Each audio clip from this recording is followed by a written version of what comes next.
उनमें एक पुत्र का नाम प्रथम पुत्र का भरत होता है। अपने भारत में 3 भरत हुए हैं, एक जड़ भरत, एक भरत जो राम के, और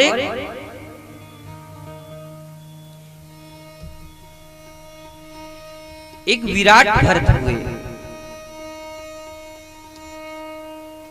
जिसकी वजह से ये भारत वर्ष इसका नाम पड़ा 3 भरत के कारण। और तीनों एक से एक बड़े तपस्वी।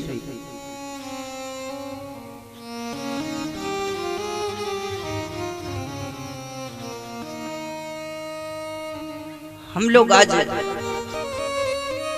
जड़ भरत की कथा करते हैं।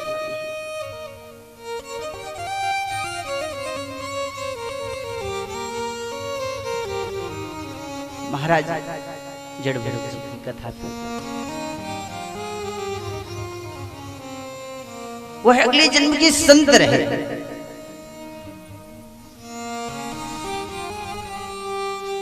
और साधना कर रहे थे। संसार से उनको कोई मतलब नहीं। गृहे यश जन्मासितम जन्म संसार त्यागनम परिष्ठितो परमायस्यम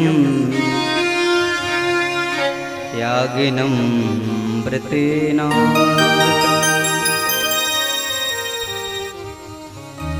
जो तप और जप से भगवान की भक्ति में लगे रहते थे, संसार में उनको किसी चीज से कोई मतलब नहीं।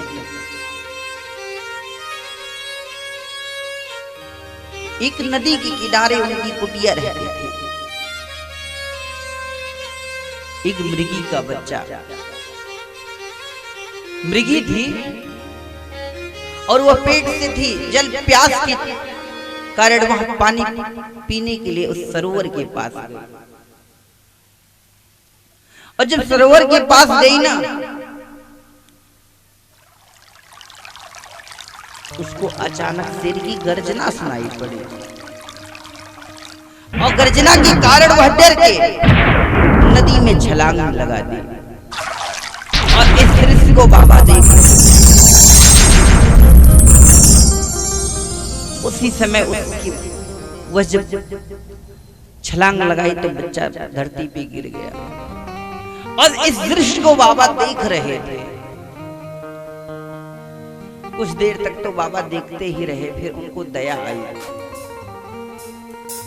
और दया आने के कारण उस बच्चे के पास गए, मृग के बच्चे के पास। उसको अपने आश्रम पे लाए, कुटिया में ले आए। अब धीरे धीरे उसको लाल डुलाल पालने लगे। आज वह संत जी उस मृगी के चक्कर में पड़ के इतना लाल डुलाल में पालने लगे, और उसी में उनकी ममता लग गई।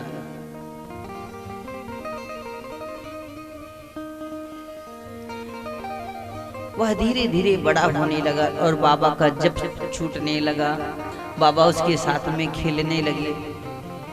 जब जब लेके माला लेके बैठते थे, वो बच्चा आके अपने मुख से इधर उधर बाबा को करने लगता था, जिसकी वजह से बाबा का धीरे धीरे पूजा पाठ जब से मन ही हटने लगा।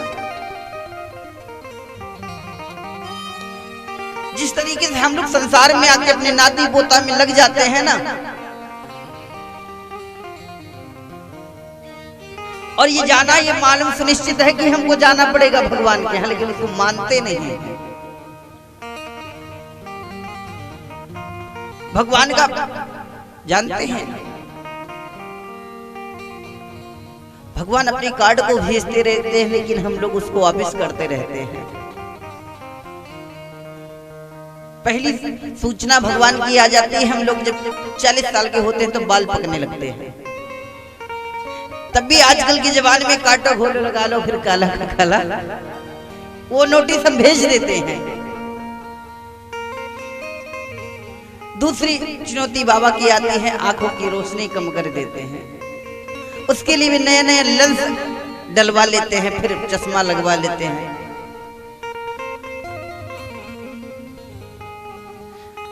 इन भगवान की बातों को ना मानने के लिए हम लोग प्रयास कर देते हैं। इसी तरीके से संत जी उस मृगी के बच्चे के चक्कर में पड़ के अपने जप को तप को छोड़ चुके थे। और एक दिन वह मृगी का बच्चा मृगी की झुंड में गायब चरने निकल गया और गायब हो गया। और जब गायब हो गया तो खोजने लगे और खोजते खोजते बाबा की हालत खराब हो गई और उसी के चक्कर में उनकी मृत्यु हो गई। भागवत में लिखा गया, अंत जो व्यक्ति जिसकी चक्कर में जिसकी याद में मरता उसी का जन्म पा जाता है। अंते गति सामति सहगति, अंत में जो जिस चीज का स्मरण करके मरता है ना उसी का जन्म पा जाता है।